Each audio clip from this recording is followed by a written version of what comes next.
So, well, I know you've got a real tight schedule. I just have a few questions I wanted to ask you. So, if that's all right. Yeah, All right. absolutely. Well, first thing we saw you had an award presented to you today, the Taxpayer's Friend Award. Can you tell us a little bit about that?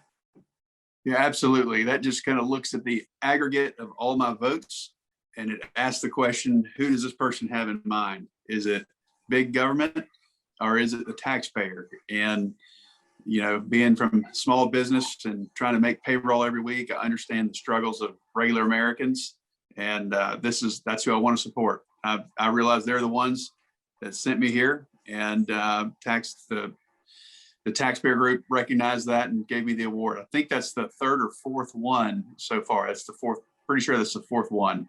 So that's one of my highest honors. That's one that actually makes the wall. Yes. Well, congratulations to you on receiving that. Thank you. So why did you get a start in politics? What caused you to get a start in politics? Well, you got to be a little bit crazy, but you want to do a lot of good when you get into these roles. I would say just paying attention and just having a desire to serve. That's really my background, growing up on a family farm, and then across the river over in Forsyth County, we had a little janitorial company, a little landscape company that my dad started back in the 60s and early 70s. And we were always in the service business, and we're out there making sure we're taking care of the customer. And I saw him just really show my dad. He had a motto that comes from my grandfather. I never knew my granddad, and my granddad was born in 1890 and died in 1953, long before I was ever born. But he said, "Just do what you say you're going to do." And so he did that in the service business. That was a business that I helped in a little while. And just always out there looking out for somebody else. And I feel like politics is, or at least it should be, it's an extension of that. So that's why I stepped into this role. I was encouraged when somebody said, look, they're going to redraw the state in 2016. And I had been paying attention, but not that close. I wasn't somebody that just lives and breathes politics. I'm a small business person, so I was pretty focused on growing my indoor shooting range on the north side of Winston, called Pro Shots.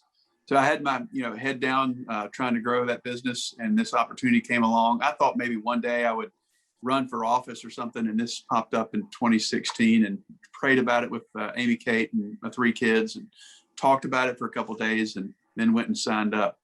So I thought there'd be maybe 2 or 3 people that would run in that primary. You remember, Chris? I remember very well. In 2016. And I woke up, it was actually Good Friday when I drove to Raleigh and filed to run. And then on Saturday morning, that was the last day of filing, March 25th of 2016. And then the next morning, Saturday morning, the paper came out, and there were 17 people that.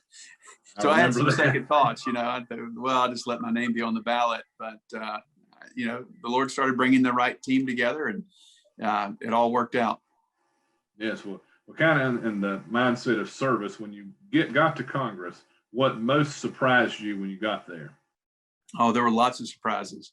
Leadership, leadership's usually, it's a good thing, right? But sometimes leadership is about leadership and about the DC Beltway. And it's not about those folks back home that you need to be here to serve. So I think understanding that from the inside and realizing like, oh, wow, these people in Washington may not have the best interest of those back in North Carolina or in Davidson County or Davie, where I'm from. So you really there's a lot of gravity that pulls you into, or can attempt to pull you into, a certain way of thinking that makes you serve DC and not your district back home or your state back home.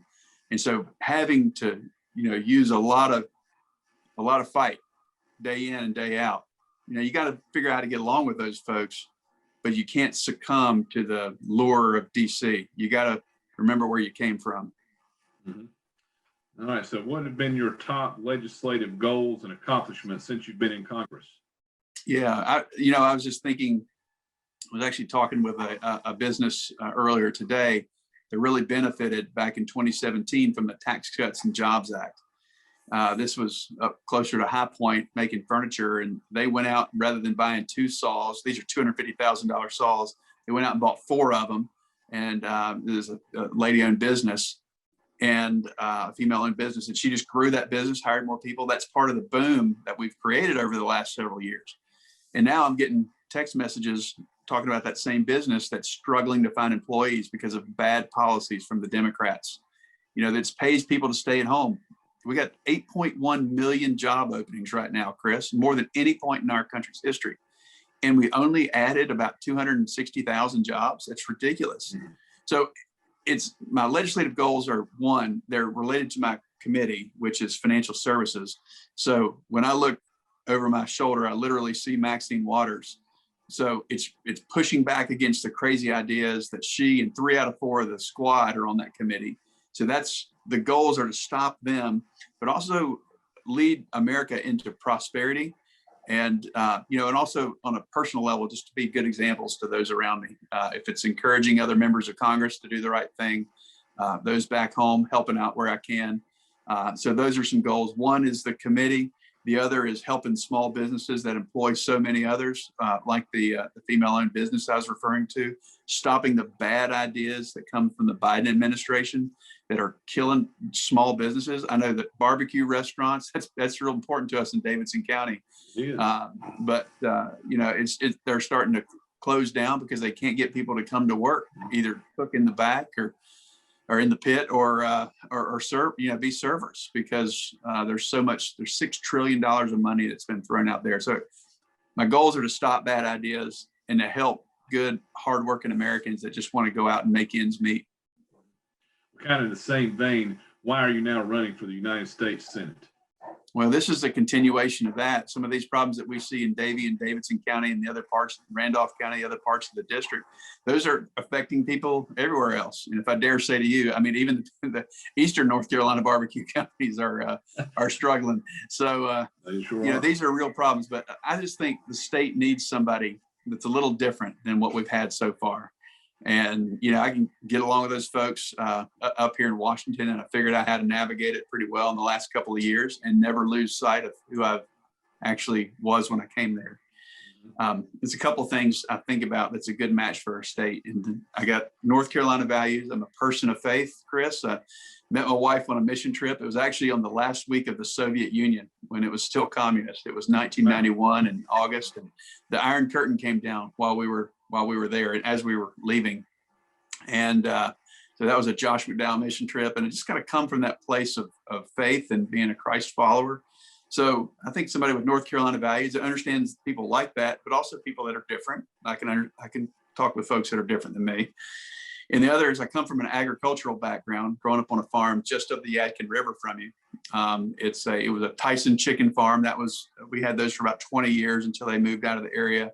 But also a Black Angus cattle farm. Still live there, and I still live on that family farm. The others, I'm for small business and not for big government. I grew up in that landscape and janitorial company, like I mentioned, but about 11 years ago, I bought a small indoor shooting range out of bankruptcy. My first customer, Chris, was a police department, and they told me years ago, never underestimate the need of the public to have a safe place to shoot. So I opened it to the public, and 11 years and 50,000 unique individuals later, our goal is to help our community responsibly enjoy firearms. So we that's a real honor to me. So I'm a small business person, not big government. And the last, I think, is we need somebody that's battle tested, somebody who has actually been in tough battles. And, when I look at my history, only four years in, I've been battle tested in a big primary, in a tough primary. I've been battle tested against the Democrats. They threw everything they had and outspent me 3-1. I tell you what, Davidson County really, and Davie County, and everyone turned out to support me. And even being outspent 3-1 by the Democrats, I still won by 6 points, which you could win in any year. So I'm real honored to have that. And then battle tested each and every week. I'm in the Freedom Caucus, and I don't think anybody else in this race has been in the Freedom Caucus. And I mean, we go toe to toe against the Maxine Waters and against the Nancy Pelosi's, and we're the ones that are actually moving the needle up here in Washington for the folks back home.